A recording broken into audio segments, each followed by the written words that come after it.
Welcome to My Hometown, the program that explores clubs, organizations, businesses, and issues across Nassau and Suffolk counties and sheds light on the different towns that are making a difference. Hello and welcome to My Hometown. I'm Bill Horan, along with my co-host, Nassau Community College student Corey Kaufman. And today we're talking about a serious issue affecting kids, not just on Long Island, but across the world. Today's topic is bullying. It's a real problem, and thankfully, our guests are here today to help us figure out ways to end it. We'd like to introduce you to Joe Salamone, the founder and executive director of the Long Island Coalition Against Bullying, a federally recognized nonprofit organization dedicated to emphasizing the importance of a bully-free community on Long Island through education, increased awareness, and therapeutic outlets. Joe, welcome to My Hometown on the voice of Nassau Community College 90.3 WHPC. Thank you for having me. Joe, first of all, tell us, why is the topic of bullying so important to you personally? I was a victim of bullying from pretty much the 6th grade through senior year in high school, with varying degrees along the way. But I had moved from North Babylon to Deer Park in the summer between 5th and 6th grade. So when I started 6th grade, I walked into a brand new building, didn't know a single person, and right away got tagged as the new kid. I was going to say, because sitting here, our audience can't see you, but you look like the most average person in the world. Medium height, everything about you, slender. It's not that anything stands out, like if you were overweight, they could call you a name, or if you were unusually short or something, it's not right, but I guess that's what happened. So you were the victim. Yeah. So you know what it's like. Yes, absolutely. Probably best reason in the world to start working on this. Corey? So tell us a little bit about the Long Island Coalition Against Bullying. Tell us about how the organization started. So the very short version of it is I took my experiences and I happened to be in a hospital waiting room one night, and I witnessed an individual come in with his parents and sit to my right. He had, you could tell right away that he was special needs, probably in his 30s, and I assumed that the people he was with were his parents. To my left sat 3 or 4 probably teenage kids who started openly mocking him, making the hand gestures, the stereotypical noises that I guess they would expect a special needs individual to make. And nobody in the waiting room did anything, myself included. Nobody tried to stop them. Nobody tried to correct their behavior. Eventually, the family and the individual moved to the other side of the waiting room. So I said, I basically have 2 choices. I can either get really angry and probably cause myself more trouble than I would really solve, or I could try to take that same energy and put it into something that will actually fix a problem in the future, hopefully. It won't do anything now, but maybe it'll do something to avoid it. Because I said to myself, in a society where we can all sit in a crowded room like that and nobody says anything, obviously more needs to be done. So I made some calls. I reached out to a lot of friends, some family. I said, this is the idea I have. I want to make a nonprofit specifically devoted to tackling the issue. There were kind of sort of other ones out there, but, obviously they're not doing that great of a job, so let's give it a go on our own. And that's basically the long and when did this roughly happen? Was it 2 years ago, 20 years ago? That was in May of 2013. So that was May of 2013, and then the organization was open and allowed to do business as of the 5th of September in 2013, so only a couple of months later. Now, the word bullying, I think of an old movie where there's a kind of a tough-looking kid named Butcher Rocky, and he kind of waits around the corner, and when a nice kid comes around, he kind of grabs him and shakes him, and you see the other kid, the glasses go flying or his lunch goes flying. And I guess it's kind of from some of the old movies. How would you define bullying, and how is that the correct image or totally wrong? That's definitely the image of what it used to be. There is definitely a conversation that sort of takes place now, but definitely needs to, about what is and what is not bullying. Bullying includes 3 things. The first thing right off the bat is there has to be an intent to cause harm. Then there needs to be an imbalance of power. And the key thing that makes something bullying, absolute key, is not bullying without it, is it needs to be repetitious. The behavior, the targeting, something needs to be done over and over again. Now, the name they call somebody may not need to be the same, but the targeting of the same individual over and over has to be. It's a deliberate action. Right, exactly. Good point. Yeah, it can't be a one-off, I'm walking down the hall and somebody called me a fat loser today, and then I've never had a problem with them before, and 3 days later I never had a problem with them again. That's not bullying, that's unkind behavior. And everybody knows that people are not always the nicest, but it doesn't necessarily make them a bully. So it's important to understand the distinction between the two. So what are some of the warning signs that people can look out for if, like, say their child is being bullied? There are a couple of major ones. First of all, sudden illnesses, the headache that they're constantly complaining about, the stomach ache that prevents them from going to school. They don't. Excuse me, when you say headache and stomach, is that in quotes, meaning they have a something there? It's an excuse, in other words, absolutely, as opposed to real. Okay, yeah. It's a chronic issue. For me, it was I had a headache and a stomach ache, and I didn't want to go to school, and nothing my mother did would make the headache or the stomach ache go away. And when it came down time to, we're going to go see a doctor, I was like, oh, well, I guess I got to tell her now. So changes in behavior. Going back to my situation again, I used to be the kid that loved coming home from school and watching TV right away. I would come home from school, I'd want to go right to sleep. I would want to avoid TV, At that point in time, they had stolen my glasses, and I didn't want to tell my parents that I didn't have my glasses, so I'd go home and go right to bed because I didn't have my glasses to watch TV. So by going to bed, it avoided the reason for me to discuss that I didn't have my glasses because they stole them. So changes in behavior, depression, not wanting to go out with friends that they have, becoming socially withdrawn, things like that are definitely things to be aware of. And unfortunately, more people need to be aware of some of the warning signs because in our constant, move on from one thing to the next life, it becomes, things that you're easily able to overlook sometimes. So, those are all great points, and you can certainly appreciate it because you were the victim. Yeah. And you know what, and hearing it from you, on the inside, it's not just somebody telling it from a textbook. You've been there and done that. Yes. So.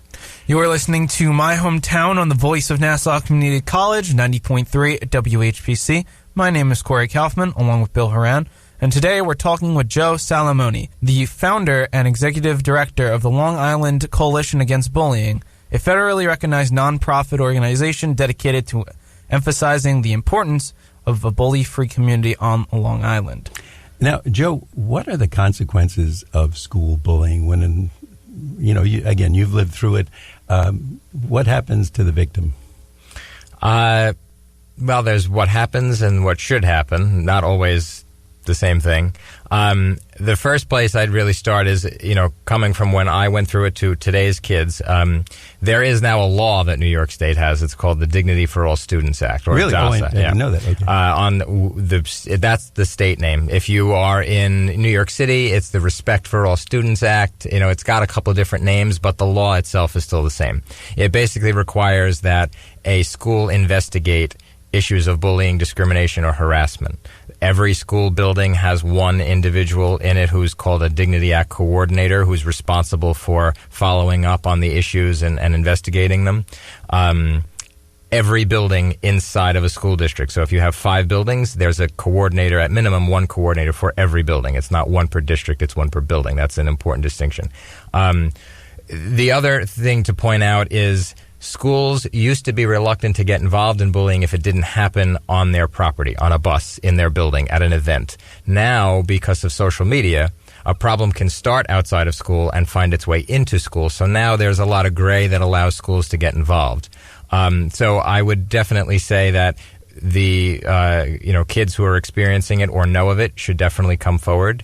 They, at minimum, should tell their parents. I would hope that their parents would contact the school. It doesn't always happen. Victims don't necessarily want to discuss what's happening. I sure didn't. It was an embarrassment. I didn't want to feel like I was letting my parents down. So there is definitely a reluctance to come forward to discuss it. Not quite the same thing, but when a lot of people don't understand it, I make this comparison. Bullying, of course, is not rape, and they're apples to oranges. But a rape victim, for example, is not going to necessarily want to go and tell everybody what happened to her. There's an embarrassment, there's shame. While they are two entirely different scenarios, the feeling you get from them is often, somewhat similar. It's shame. It's embarrassing. You don't want to feel like you've let other people down. How could I let this happen to me? I should be better than, being able to be victimized by somebody else. It's those same kind of scenarios. Wow. And so many things that most of us would never even think of. And you're bringing them out today, which I think is great. If someone hearing this would want to get involved with your organization, how would they go about contacting you? First of all, could they, and how would they go about getting in touch with you? Absolutely. Right now, and we've been since we started, a 100% volunteer organization, including myself. So they could reach out to us on the website, licab.org, licab.org, and there's actually a link right there if you're interested in volunteering. A very awesome gentleman by the name of Mike Beneventano will usually reach out to you before the end of the day, kind of go over the ways you can get involved. We're actually using January of 2020 as kind of a new jumpstart to our volunteer program, kind of redefining where our needs actually are, the people that we would really look for to fill those roles. And the benefit to it is most of the things we would ask people to do, for example, people running our social media accounts or doing marketing and communications and stuff, that could really be done anywhere. So it's not like they'd have to get up and go to a physical location. It could really be done from their home, and they can still be, volunteering and making an impact. And since we're talking on a college radio station for college students, high school students, you can have an impact in society. You can be doing something great, and what a great resume builder, because Absolutely. They can take an active role. Absolutely. They're working. I will tell them their boss, you will be a great guy and someone a pleasure to work with, and they can really get a great start in the world to see how things work, maybe learn if this is what they want to do, and if not, if it's a mistake, they tell you, and you can re-gear them to another area. Before the end of the show, we will ask you to give all that information again. So if someone is listening and would like to take part, just get the pencil and paper handy, and Joe will help us with that. Absolutely. So we know how to spot bullying, but what can people do if they see someone as being bullied? Can teachers do anything? Can parents do anything? What can other kids do even? Well, the fundamental part of bullying is they want power.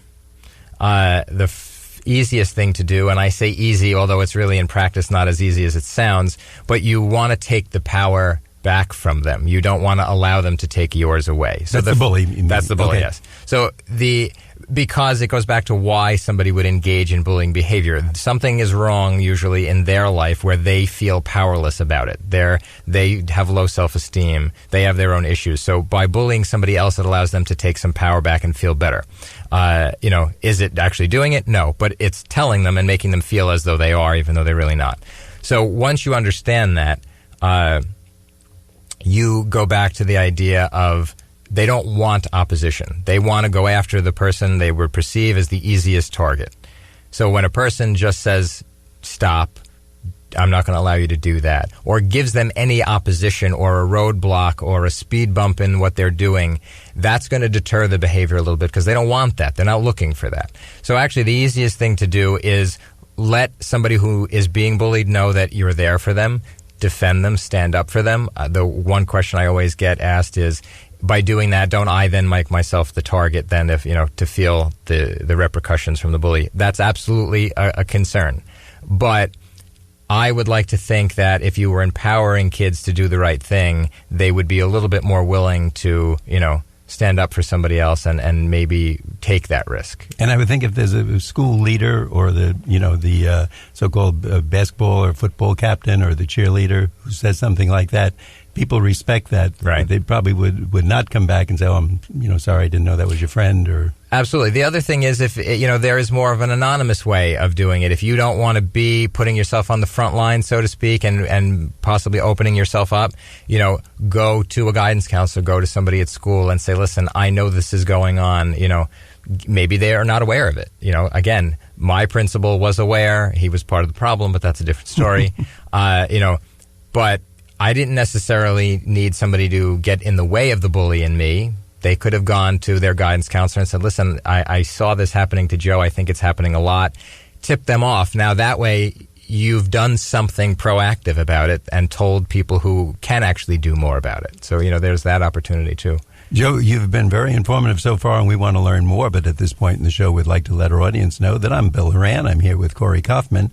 And our guest today is Joe Salamone, the founder and executive director of the Long Island Coalition Against Bullying.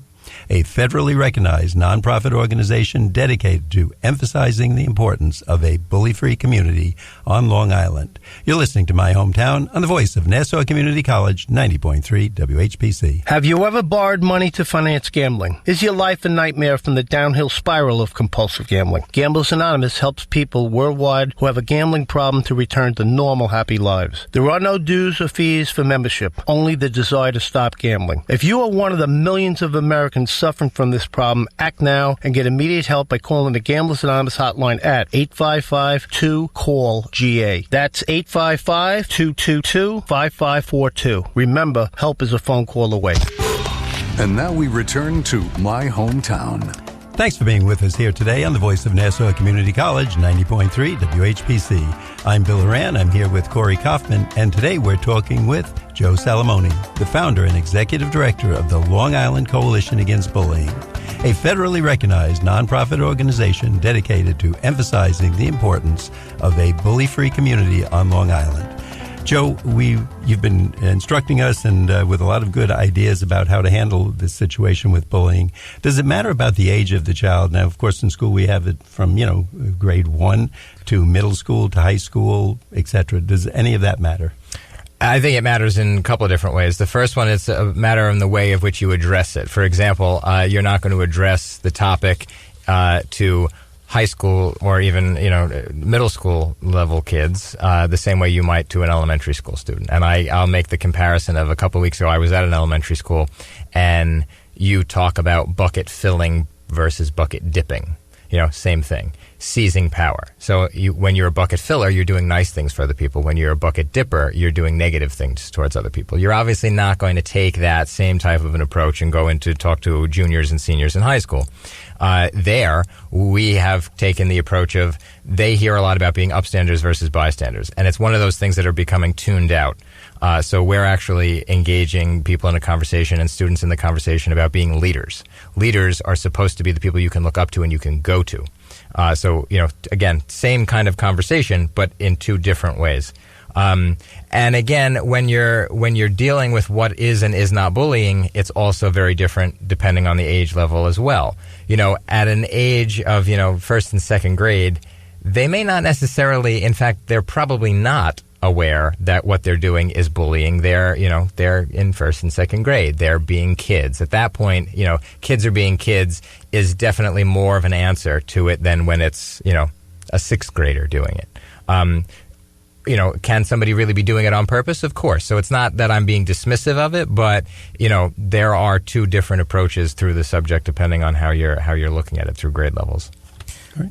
And you talked a little bit about, before the break, all these kids, they're on social media now. Mm-hmm. Everybody's got an Instagram, Twitter, all that stuff.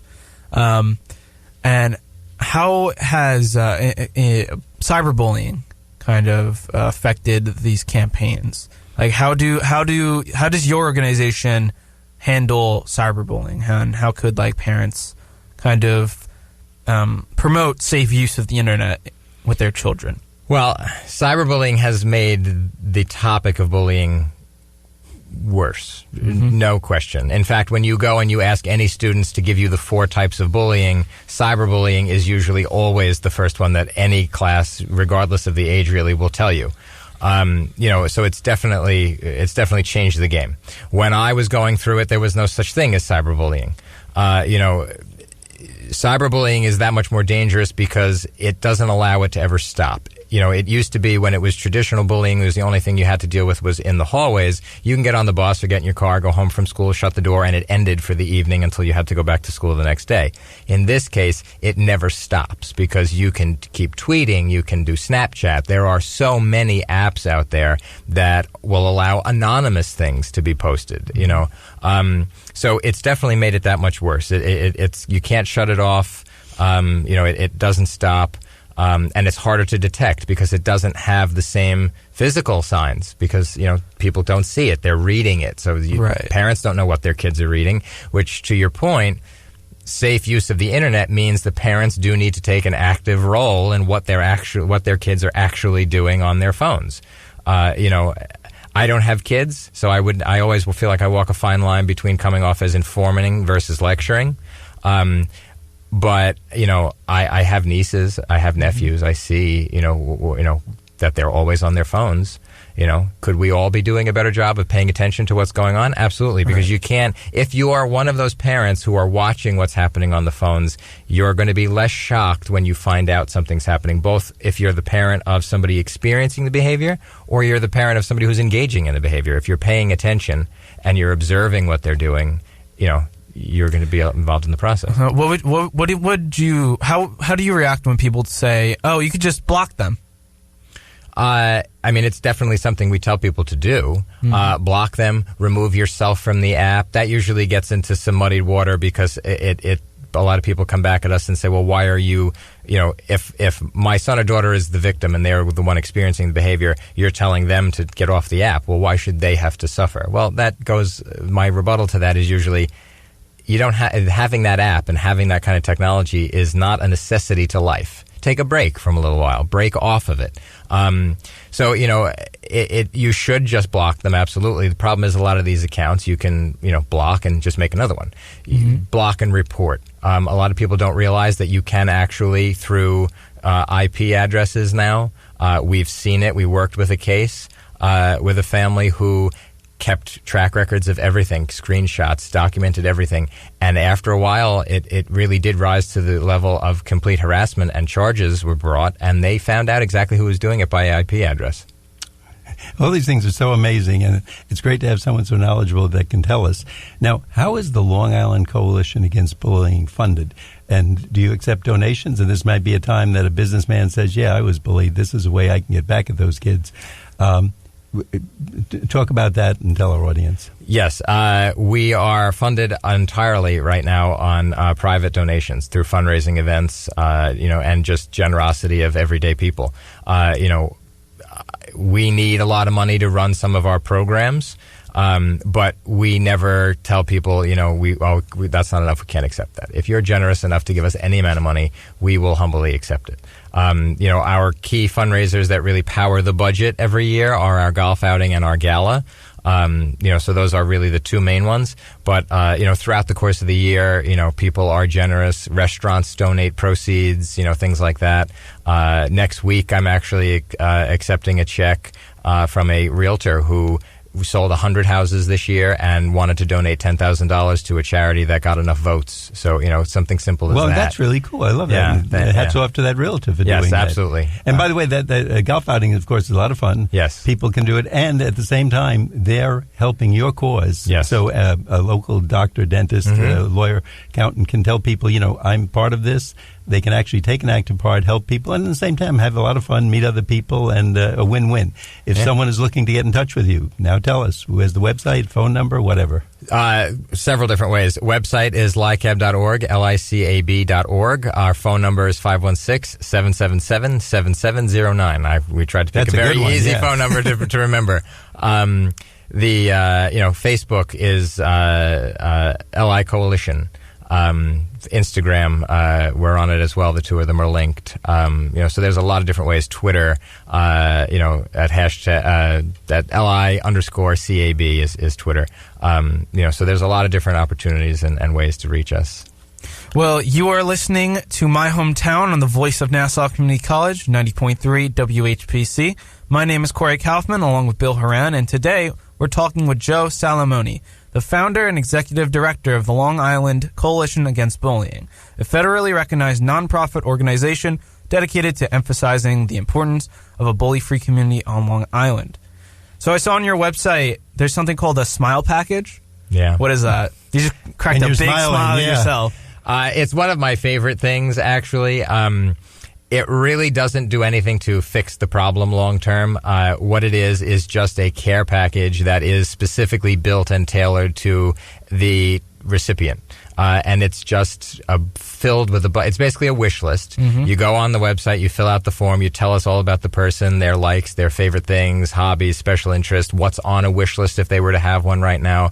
And then we take that information and we go out, usually to the tune of about $100, $120, and we build them a care package and send it just so that they know that during this time that's rough for you, there are people who are actually, and you don't know us, but we're rooting you on. We're cheering cheering for you. You're going to get through it. And it's just something that's going to give them something to smile about in a time period where they probably feel like they don't have much to. How great and what a difference you're making in the world. And you probably never thought of yourself like that, but I'm sitting here thinking almost every week we have a wonderful guest here. No, but you really are. And to some kid's life, you make an enormous difference. You may not know it, or you might get a slight smile, but at least he knows in his heart, and I'm sure he's going to reach out to you, or she's going to reach out to you someday in the future. I saw something called subsidized therapy. What's that?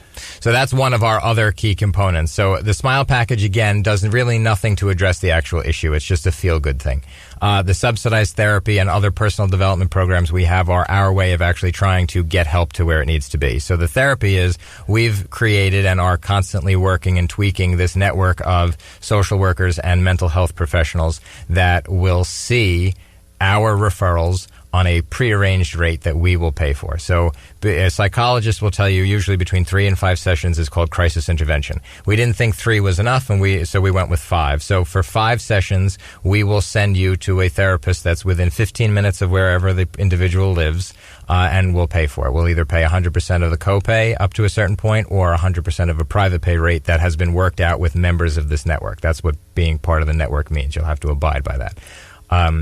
And then, so that's the therapy. The other personal development programs are basically the same thing. Karate for self-esteem, dance lessons, tutoring. Those are all things that we will pay for to help. When you're in school and you're being bullied, your grades are likely to fall a little bit. So we'll get you a tutor to get you back on track. And things like that. You're very thoughtful and very comprehensive in what you're doing. I'm amazed. That's great. Thank you. What are some of the programs that you provide in schools? School, we because we're a volunteer basis, we will do school workshops, but we don't necessarily push them because right now we're still trying to kind of develop a little bit of depth on the bench on there. However, when we do go into a school, we focus on empathy, on teaching kids the difference between what is and what is not bullying, getting the kids to understand the difference between bullying and unkind behavior, how to approach it. Elementary school programs are usually a bit more playful and interactive. When I do a workshop personally, I usually fall back on my story a little bit, especially in the higher grade levels.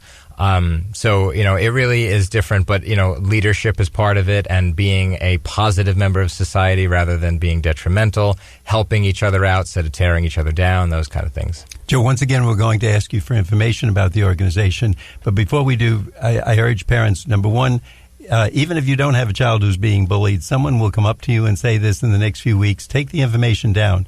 Maybe you know someone, your local doctor, dentist, lawyer, who would like to take part in one of these activities, or maybe you own a business that would like to help out or just have a good time at the golf outing. So please tell our audience how they can get involved and how they can contact you. So, the website is licab.org.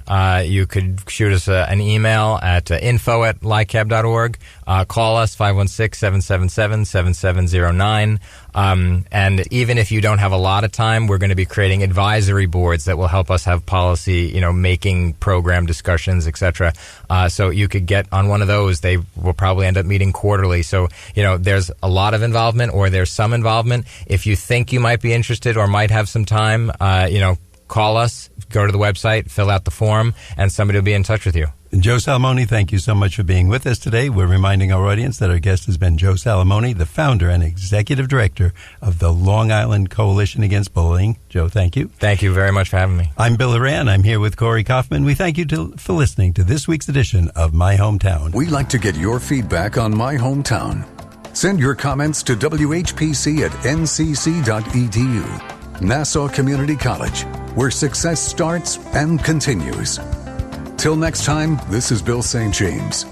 And remember, there's no town like you.